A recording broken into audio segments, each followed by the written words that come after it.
Well, hello everybody.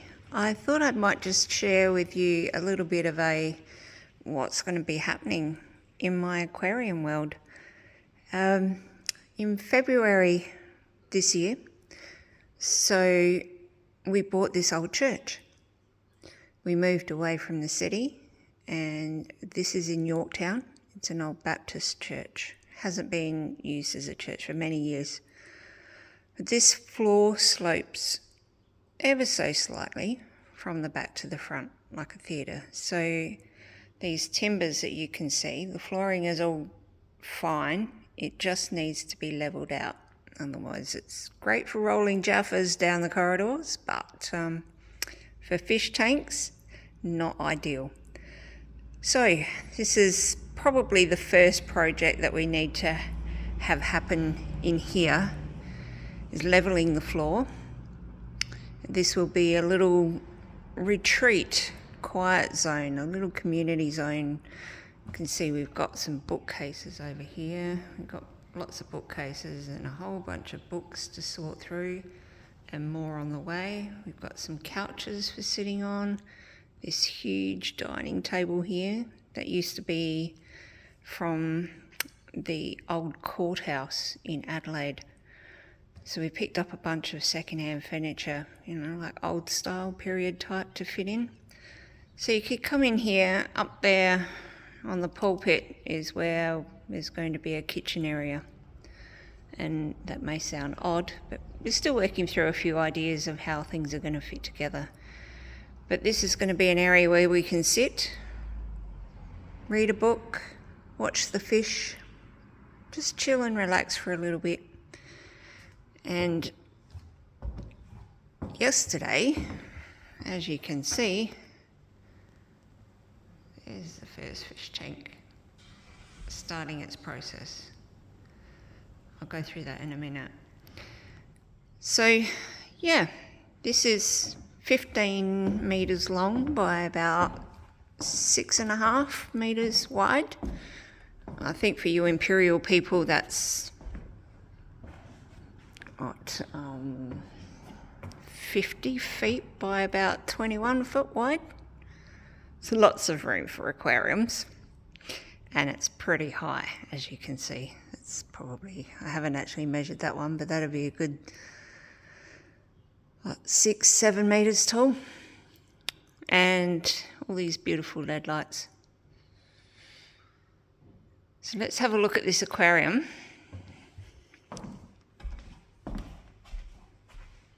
Most of my stuff I've picked up second-hand, not everything, but this one was a second-hand purchase.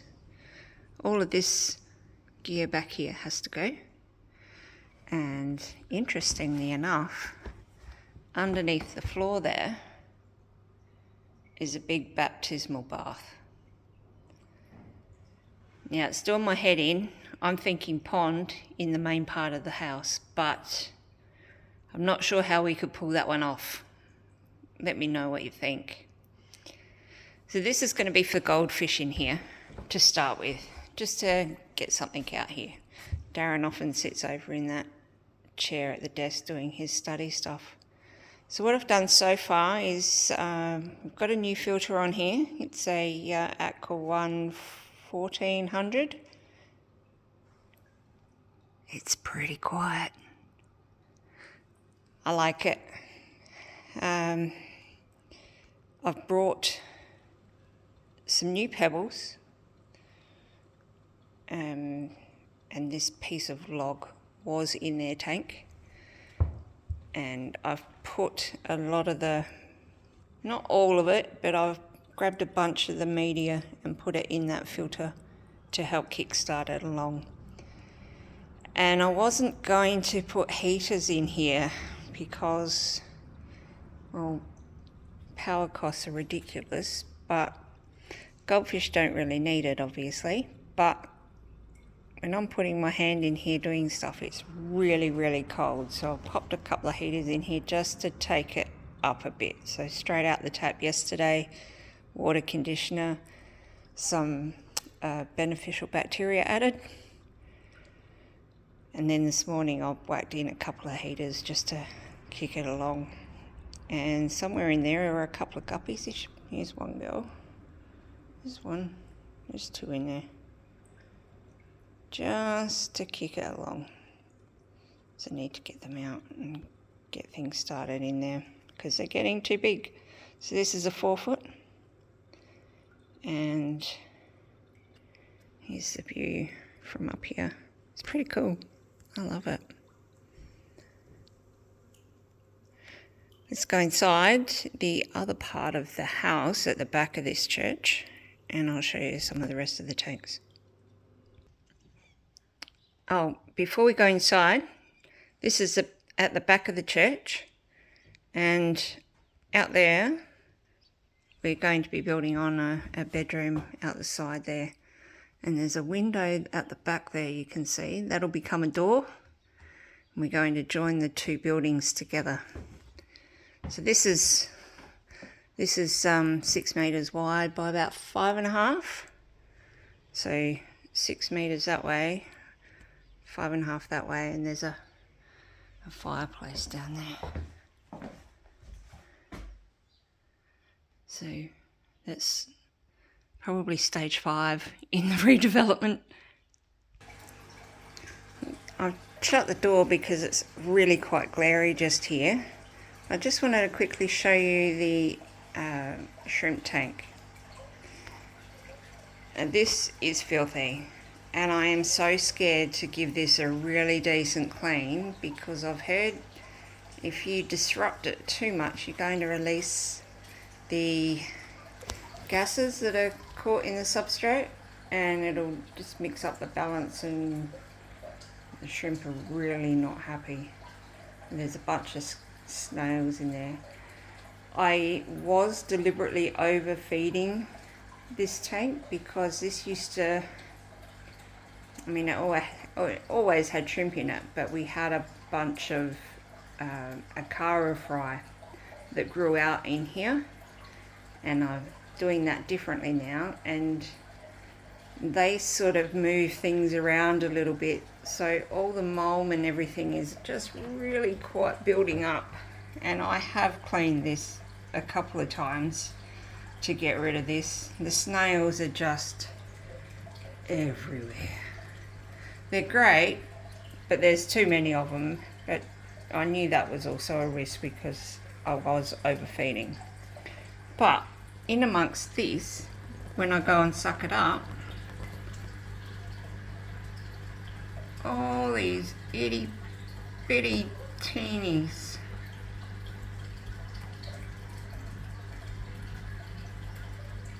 So I have carefully siphoned as much as I could, and you can see there's some black worms in there as well.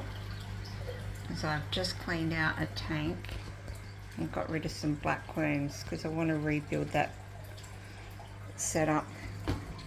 So I really don't like these tanks. This is a second-hand one that we picked up, one of the early ones. It just throws the eyesight out with all the bends in the corner. So yeah, this is just running off of a couple of sponge filters. There is a filter in the back. Sorry.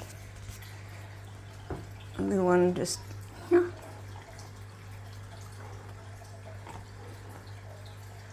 Because I find a lot of the fish are going out the back there, so it's not set up because I didn't want to crunch anything, but as it turns out they go through the holes and get back there anyway. The plants are doing really good in here. This is a, sorry about the movement, this is a big piece of Syrio rock. So that won't be helping the pH in this place at all. pH out the tap is 8.3 or 8.2 on a good day. So I really struggle with this water quality. The shrimp have finally adjusted to what it is. I don't chase the pH, I just let it run as it is and just do little top-ups and little water changes so it's not quite so dramatic an impact if it drops a little because of almond leaves that I've put in there and different bits and pieces. So I don't chase it anymore, I just let it be. But I've got some really good shrimp from some people at different times. Not all, I'm not going to, here we go. I'm going to focus. A couple have survived, and there's some really lovely blue ones. I don't know what's good quality. Clearly that's not here. You know, it's all transparent, but I love watching them and I love how they move around, and I'm just going to let it be. I'm not going to be, as much as one part of me tells me to set up more tanks and have blues and reds and set up another one for Caridina, I just can't. It's just too much. But yeah, they're cool fun. I like them. Now I realise this is going to be way too long of a video, but here are the Aquariums that were in that grow out tank of where the shrimp were. And you have some in Australia, they're called silver sharks. Everywhere else they're known as barla sharks, but we're different down under. There's a couple of random swordtails in there. They give me the irrits, but well, not all of them. There was just one male that was just ridiculously over the top, and so I pulled out some of the baby fry, and they're growing out with the Aquariums. And the sharks, we love the sharks. These are not the originals. I've only just recently got these guys, and I slowly acclimatise them to the higher pH of down here, because that transition did not fit very well with them, and they passed away. So that was really quite sad, and it was sad because it was something that I had done. I thought I had tested the water and I thought it was fine. Maybe I had corrupted the test, but as it turns out, they just didn't survive. In here are also some bristlenose, some cories. Here's the cories. Gold, I believe, and some peppers. And in here, hiding, you can see his tail. There are 3 in that hole in that log. Clown loaches. They are awesome. Let me feed them, they'll come out. There he is. Hello. And then they just go nuts. I'm really happy that these guys are doing well. Crazy. Alright, over here, where all the noise is coming from, is this tank here, because it's, you know, like I've emptied some of this out and doing some stuff. And these are goldies. They're heading out to the church. And odessabarbs. I didn't like the odessabarbs to start with. They were too skittish, and I accidentally had some fish breeding happening while they were in a timeout tank, because I was contemplating taking them back to the fish store. And about a month later, when I was cleaning it out, getting ready for some more fish, I found fry. But now I really enjoy seeing these guys as a big group, because these are all the fry and a couple of the originals.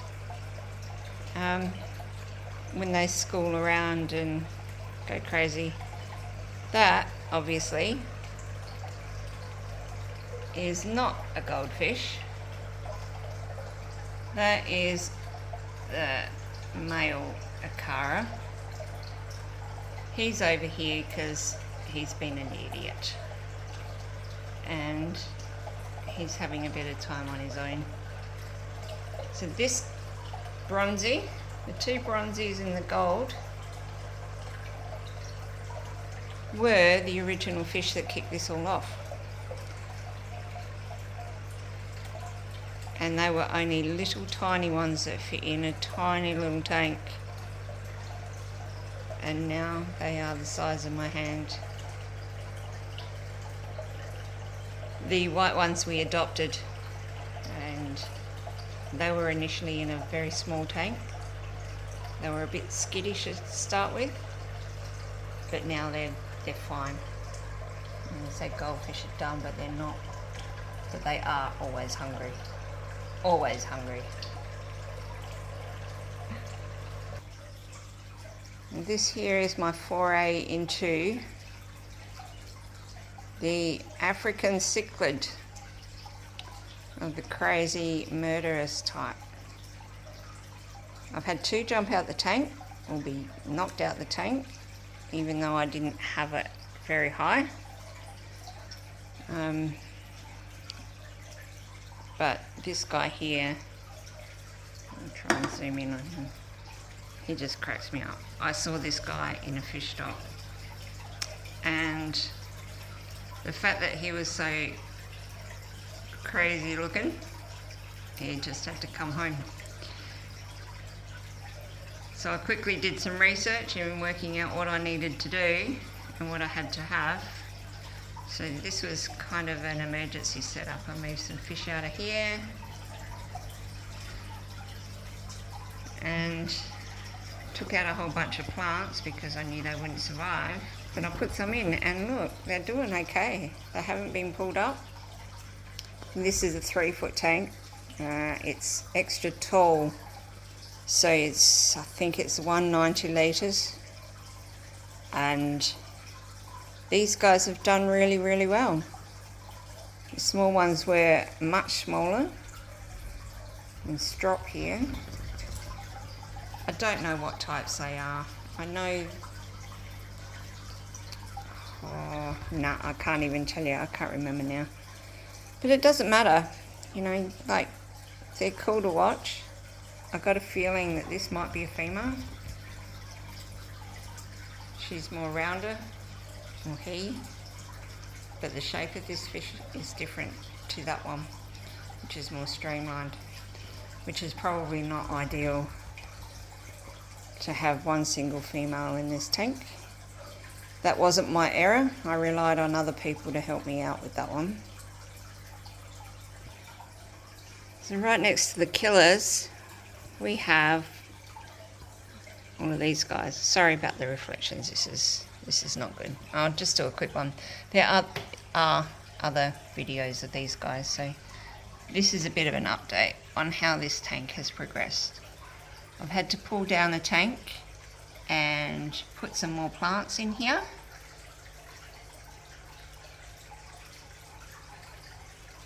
Some of the baby Aquariums that were born in this tank down here. So these guys were raised and taken around this 6-foot tank by the dad that's over out in with the goldfish in the timeout tank. The female, which is, where is she? She's here. This is Mum. She became unwell. She got some sort of fungus happening on her gills, and I took her out and gave her some treatment. So she was out for a few days, and then when she started to recover, we popped her back in, and the father went nuts and he shooed everyone away. He was really excited to see her to start with, but she didn't want anything to do with him. And so for the next 6 weeks, he moved the babies around, but he just started getting too aggressive with everybody. These little ones were doing their own thing at this point, so it was time to cut the apron string wire. And they're very beautiful. Beautiful, beautiful fish. So I bought this tank, this 6-foot tank, second hand also, and it had bristlenose in there. Hundreds of bristlenose, and some of these beautiful Nubias, and all of the crypts came with this tank as well. And in here, for every one you can see, there's about 20 hiding in the rocks. Bristlenose everywhere. Where are you going? Sorry, there's one on the rock, albino. And then on the bit of wood behind, there's another one in there. Excuse me. There's a big one in there.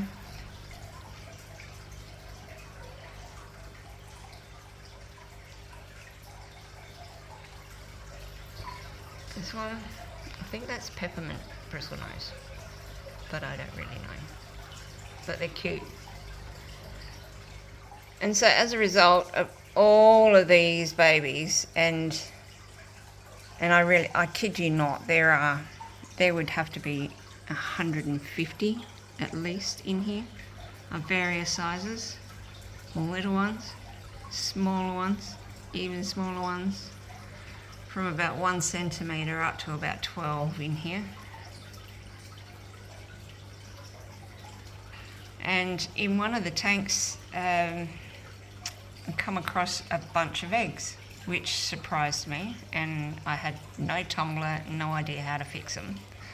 So I grabbed them and popped them in a net, and over here,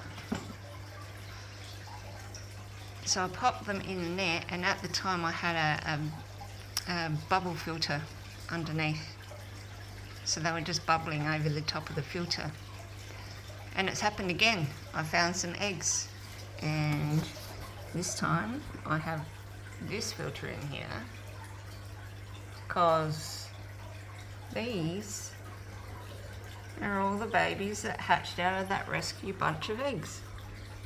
Have a look at them. This random one I've only popped in here out of the road when I pulled the tank down. Look at the colouring on this guy. So it's not pure in regards to breeding wise. And look at these calicos. Aren't they just spectacular?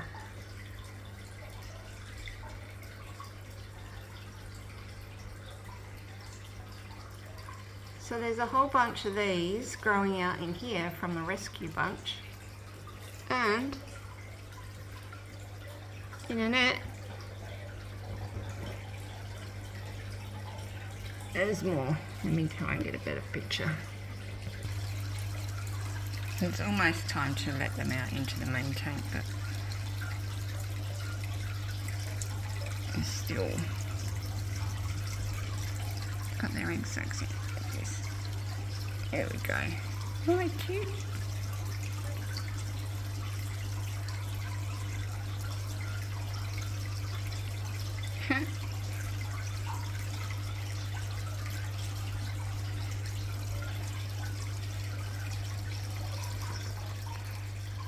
So I just do my best with what I've got really, and I had an option here. I could just let nature take its course, which I have done last time with the Aquariums.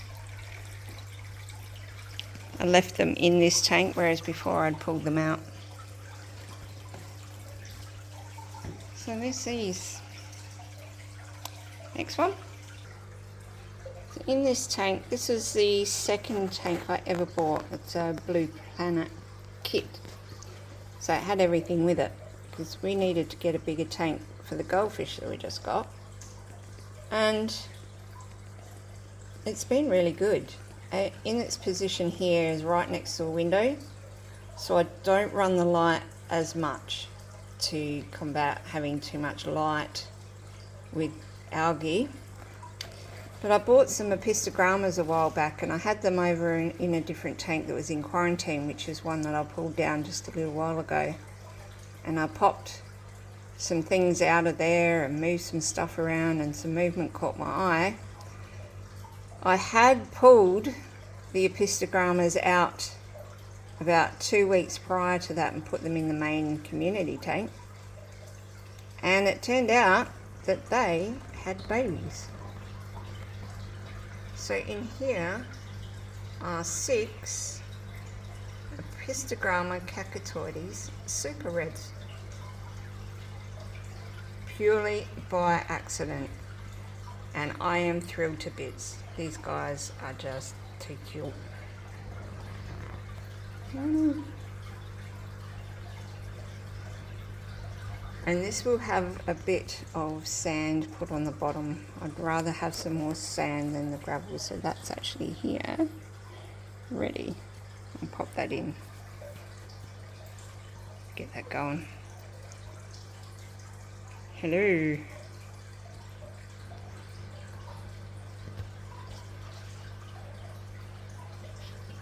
This is a really nice setup. I think they'll set up their little zones and breed in here. It's 2 foot wide. I think it's 45 litres, 50 litres. And some logs and plants growing. They're exploring everywhere. They're not frightened and timid, so that was really nice. Really nice surprise. 1, 2, 3. Yeah, but there is 6. And here's the 4 foot that I first ventured into big tank, and these originally housed, this tank here originally housed the Aquariums and the sharks and a couple of these swordtails in here. And I did have a lot of trouble at the beginning trying to get the tank right. It clouded up, it was feral, and it was quite disheartening to try and get through that period. I didn't know what I was doing. I'd watch things, I'd get conflicting information, I'd think I'd be doing the right thing when I wasn't, and I mean all the fish were okay, but I just could not get the water quality to happen.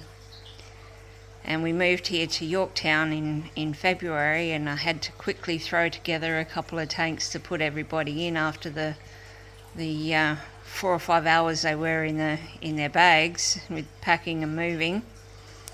And everyone kind of went in here in a hurry, just quickly moved over, and I escaped it and put things in other tanks over the course of the next month or so. But this tank is delightful. I will tend to watch that more than the TV. So yeah, this is, I'll sit over there and I'll watch that one, I'll watch that one, I'll watch that one. And behind me is where the Aquariums and the cichlids are. But eventually we'll all go out to the main part in the big church, so we're just all kind of in here. This is just, I'm getting this Anubias flower that came on the flower that I bought a while back. The whole plant, I bought the plant. But these Amazon swords, these have grown from cuttings. Well, not cuttings, they're called pups, aren't they? Pups. So this is sent a shoot out. Where's the shoot? Okay, there's another shoot coming out with 2 on it. Yeah, these are not the originals. So these are multiplying, and I am in a very fortunate position now that I can take a plant from a tank and use it in another. How great. As initially, all my plants died, every one of them, and I was buying plants week after week. They'd melt off, this wouldn't work, that wouldn't work. The Limnophila, I think it is, and the Vallisneria, and the Windeloff or Trident fern that's just going bonkers. I had some Anubias that I've cut and grown more. This is one of my originals. Yeah, it's just delightful sitting here. This has got a cocktail of fish. There's the white cloud mountain white cloud mountain minnow, guppies, and where are they? Over under this are my little ember tetras. Ta-da! Cutie! There's ember tetras and green neons and various different guppies that I have. I'm not a huge guppy fan, but you know, I've got a few here and there, and they had babies. That was all exciting. Sometimes it's a little bit frustrating that there's now too many fish in the tank because they're all guppies. There's baby fry everywhere. There are some coras. Here's a couple of peppers floating through.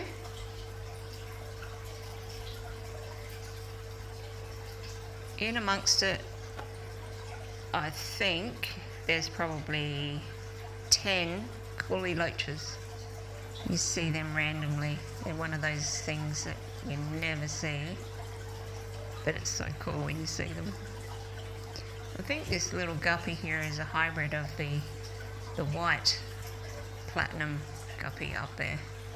It's probably an offspring of that one. So that'd be interesting. But I am enjoying the different colour variations and forms that are coming through from these guys. It's all fun. But I lose hours. Just hours sitting here watching this.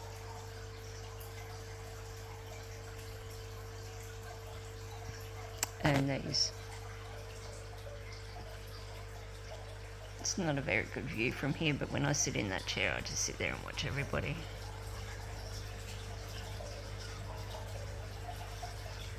And Karas are just like puppies, they follow you around.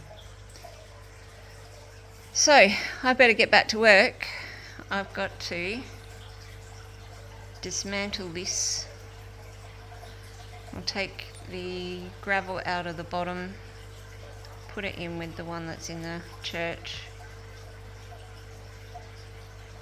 give it a bit of a rinse off, because as we know, goldfish are ferals. They are dirty, dirty ferals. Cool, but ferals. So I'm waiting for that temperature to come up a little bit out there, but I'm going to be adding a lot of the existing stuff so I can lessen the risk of having ammonia spikes and everything like that that goes with moving things around. So hence I'm just doing it a little bit at a time. Well, thank you for joining me. And I know it's crap and I know it's whatever, but it's nice to look back on later to see how you've come and what's in store. So it's a bit of a memory lane kind of journal, I guess.